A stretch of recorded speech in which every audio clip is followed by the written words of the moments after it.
Neutral bye Hira and Rajab, south Asia का पहला AI powered podcast. Welcome to Neutral by Hara and Rajab, South Asia's first AI podcast. No propaganda, only facts. अहम तरीन developments हैं क्योंकि इस वक्त middle east high alert पर है। ईरान पर अमेरिका एक और स्ट्राइक कर सकता है, बड़ी स्ट्राइक कर सकता है। और पिछली स्ट्राइक जो अमेरिका ने ई मौके पर कैंसिल की, उस पर ईरान का भी यही मौकिफ है कि अमेरिका ईरान को डिसीव करने के लिए, धोखा देने के लिए और मजीद तैयारी के लिए वक्त के तौर पर इस्तेमाल कर रहा है।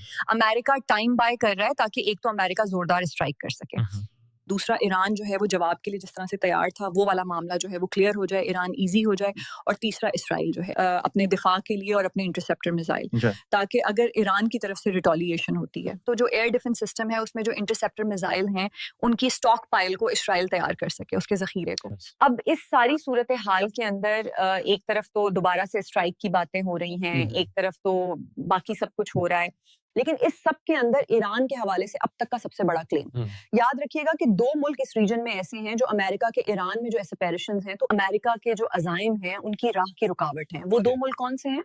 Russia, China. और अब ईरान ने रूस की मदद से एक तजर्बा किया है, और इस हवाले से कुछ रिपोर्ट सोशल मीडिया पर आई हैं। पूरी दुनिया में खुलबली मची है कि ये आखिर मामला क्या है, माजरा क्या है, और उसे जरा डिस्कस कर लेते हैं, इसकी प्रैक्टिकलिटीज को डिस्कस कर लेते हैं और कैसे ये अब तक का सबसे तबाकन तजर्बा है ईरान की तरफ से रिपोर्टेडली, उसकी भी डिस्कशन करते हैं। लेकिन उससे पहले वही दरख्वास्त जो उससे पहले कुछ व्लॉग्स में आपके सामने की कि हमारे इस यूट्यूब चैनल को लाइक करें, एक के बजाय ज्यादा से ज्यादा कॉमेंट करें। अब जो सिचुएशन है जरा उस सिचुएशन को समझें। इस वक्त एक जानिब तो ईरान के अंदर ट्रंप ने एक मर्तबा फिर स्टेटमेंट दी है कि अब हमें सीरियसली सोचना होगा कि ईरान के अंदर अभी भी रिजीम चेंज की बात है। तेहरान में 3 धमाके होते हैं, दोबारा से प्रोटेस्ट की बात की जाती है, 60,000 वेपन्स ईरान की पुलिस पकड़ती है जो ईरान में स्मगल करके लाए जाते हैं, जो कि हुकूमत के लिए नहीं है। तो जाहिर बात है जो हुकूमत मुखालिफ ग्रुप्स के लिए है। इसके साथ ही साथ इसराइल के अंदर मौजूद अमेरिकी ऑफिशियल्स वहां के मीडिया को कहते हैं स्ट्राइक होनी ही होनी है, अमेरिका बस तैयारी कर रहा है और इस मर्तबा बड़ी स्ट्राइक होगी और ऐसी स्ट्राइक जो कि डिसिसिव हो। यही इसराइल का मुतालबा भी है, एक जोरदार ज़रब लगाई जाए जो कि मैटर करे। यानी अब क्या एक मर्तबा फिर चीजें शुरू हो सकती हैं। ईरान के सुप्रीम लीडर जो हैं उन्होंने स्टेटमेंट दे दी है कि ईरान के अंदर जो अब बात हुई, एहतजाज पुरतशद्दुद हुए, उसका जिम्मेदार डायरेक्टली ट्रंप है। फिर उन्होंने एक और बात कही, उन्होंने कहा कि देखें हमारे मुल्क के अंदर जो एहतजाज हुए उनमें मुल्क दुश्मन अनासिर की एमा पर कत्लो गारतगरी करने वाले भी थे और उन्हें सजा मिलेगी। और उसकी सजा क्या है? ईरान के कानून के मुताबिक वो सजाए मौत है।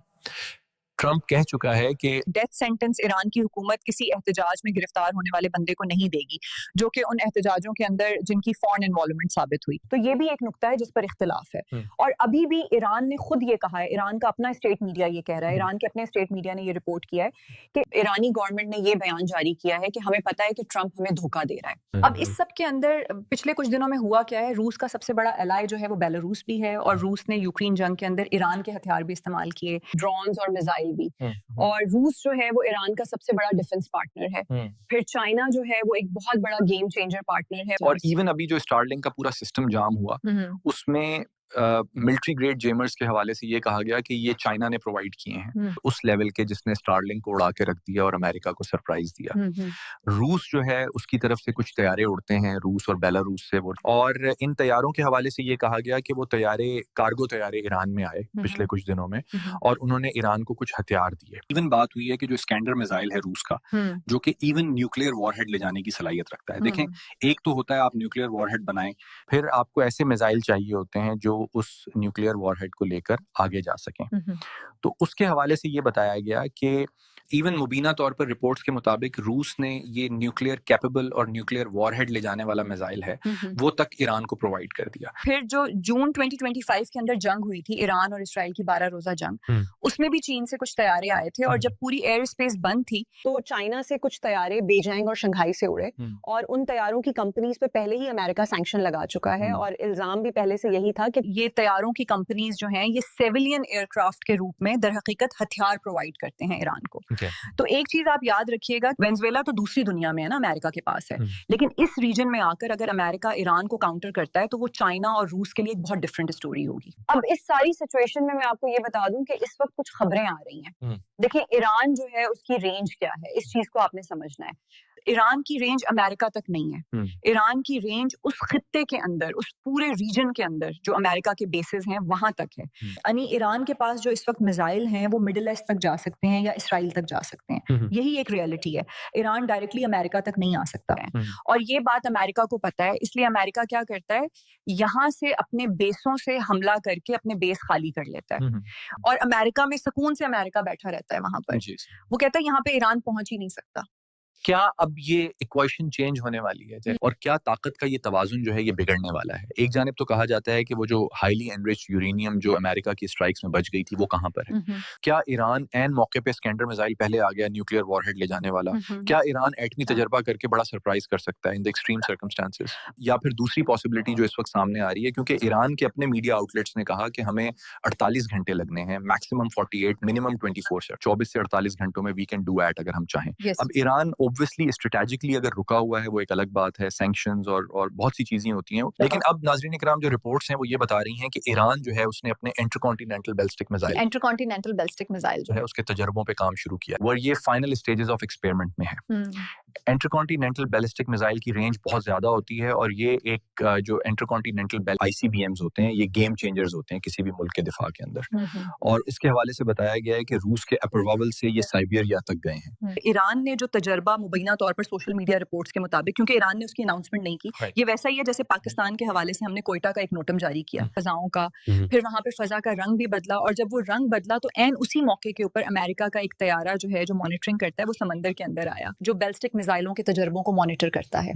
अभी भी इस वक्त जो सर्वेलेंस है वो बहुत ज्यादा हो रही है और खित्ते के अंदर जो सूरत हाल है वो बड़ी तशवीशनाक है ईरान के आसपास। और इस वक्त मिलिट्री बर्ड ऑफ हो रहा है और चीजें जो हैं वो बहुत ज्यादा तेजी से तब्दील हो रही हैं। जी, तो मामला जो है वो इस वक्त भी फंसा हुआ है, मैच अभी भी फंसा हुआ है और इस सब के अंदर अगर ईरान ये तजर्बा कर जाता है और अगर ये ICBMs जो कि रूस की मदद से लॉन्ग रेंज गाइडेड मिसाइल होता है और इवन इसकी जो मिनिमम रेंज है वो 5500 किलोमीटर होती है और ये कॉन्टिनेंट्स को क्रॉस करके जा सकता है। ये पावरफुल वेपन्स जो हैं ये बेसिकली न्यूक्लियर डेटरेंट के तौर पे भी यूज होते हैं और उसमें होता ये है कि एक दुनिया के सिर्फ चंद ममालिक हैं जिनमें अमेरिका है, रूस है, चीन है, फ्रांस है, बरतानिया है, नॉर्थ कोरिया जो है उसके हवाले से कहा जाता है कि उसके पास भी ये टेक्नोलॉजी है।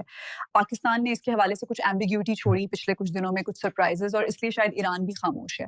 कुछ चीजें आप पब्लिक करते हैं कि दुनिया बाज रहे, आपके पास आकर आपके साथ लड़े नहीं, कुछ हथियार आप बताते नहीं हैं ताकि अगर कोई आ ही जाए तो फिर उसे कुछ सरप्राइज भी तो रहने देना। तो अब इस सब के अंदर क्या ईरान एक बहुत बड़ा सरप्राइज देने जा रहा है? और क्या ईरान इस हवाले से अब ये सवालात होना इंटरनेशनल मीडिया पे भी शुरू हो चुके हैं और इंटरनेशनल मीडिया अगर ये सवालात पूछ रहा है तो आई थिंक कि चीजें जो हैं वो इसका मतलब है कि एक बहुत ही डिफरेंट रुख पे हैं और मामलात जो हैं वो बहुत ही डिफरेंट हैं और खतरा जो है वो दोनों तरफ से है। जाहिर बात है ईरान भी अपनी तैयारियां कर रहा है। अब जो टाइम बाय किया गया है 2-3 हफ्ते का स्ट्रेच है कि उसके बाद स्ट्राइक्स होंगी तो ऑब्वियसली उस दौरान ईरान भी अपनी तैयारी करेगा, इसराइल भी। हम तो पुरअमन रहने की बात करते हैं, हम तो चाहते हैं खित्ते में अमन हो, लेकिन सूरत हाल तशवीशनाक है। अपना बहुत ख्याल रखें। अल्लाह हाफिज।